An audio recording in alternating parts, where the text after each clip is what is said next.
Misi yang saya nak buat pada hari ini adalah sebagai pengerusi jawatan kuasa tamakan darurat yang bertujuan untuk nak respons kepada kenyataan yang dikeluarkan oleh YB Taqiyuddin Hassan, Menteri Undang-Undang di Jabatan Perdana Menteri, yang dikeluarkan olehnya pada 14 hari bulan Mac yang lepas, yang disiarkan dalam beberapa akhbar dan media sosial.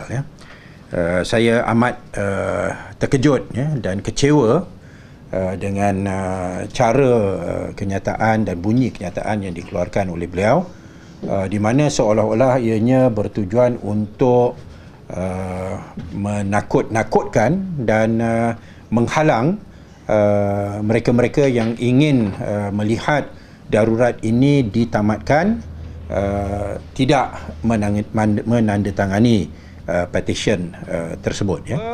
Dia menyatakan bahawa jawatan kuasa ini tidak ada kuasa, langsung tidak ada kuasa, maka oleh kerana tidak ada kuasa maka tak perlulah bersuara. Ini pun menunjukkan satu sikap yang angkuh dan langsung tidak demokratik oleh seorang menteri kerajaan Perikatan Nasional yang bersama dengan parti parti PAS yang dulunya kita lihat sebagai parti yang memperjuangkan dan mempertahankan demokrasi dan hak rakyat. Ni sikap dia macam seolah-olah kalau kamu tak ada kuasa, kamu diam. Yang ada kuasa saja yang bersuara. Sedangkan kita semua tahu bahawa kita hidup di dalam sebuah negara yang demokratik dan kuasa yang sebenar adalah pada rakyat. Dan semua institusi-institusi kerajaan, termasuk kerajaan itu sendiri, apatah lagi institusi yang dibina oleh kerajaan, adalah yang bersandarkan kuasa rakyat. Memang betul kita tidak ditubuhkan oleh kerajaan, tetapi untuk mengatakan bahawa kita tidak ada kuasa adalah satu sikap yang memperlekehkan falsafah demokrasi di mana rakyat yang berkuasa. Yang akhir dalam perlembagaan, dalam laporan akhbar ini disebut tentang undang-undang berita berita tak benar, berita tak benar, dan bila dimasukkan perenggan yang terakhir itu, di mana dikatakan bahawa boleh diambil tindakan berita tidak benar berkaitan COVID-19 serta proklamasi darurat, maka ianya berunsurkan ugutan pada rakyat.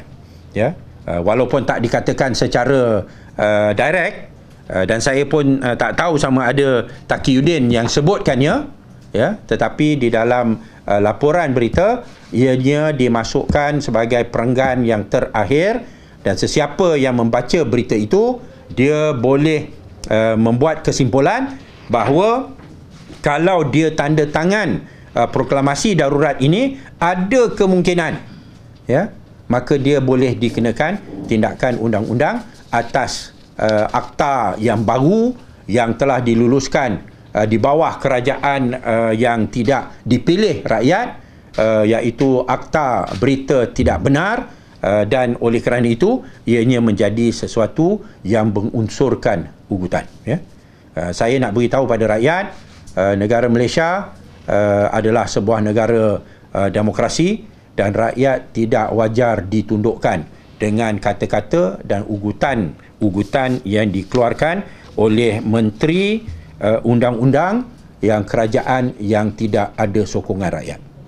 Petisi ini dilancarkan pada 12 hari bulan Mac, iaitu pada hari Jumaat 12 hari bulan, di hotel tamu. Hari itu kita dah buat PC, dan bila kita dah lancarkan, dan setakat ini kita dah ada berbelas ribu lah tanda tangan. Dan apa yang kita minta sekarang ini sekadar tanda tangan, beri maklumat ini akan dijaga dengan baik dan tidak akan didedahkan pada mana-mana pihak kecuali kepada Yang di-Pertuan Agong.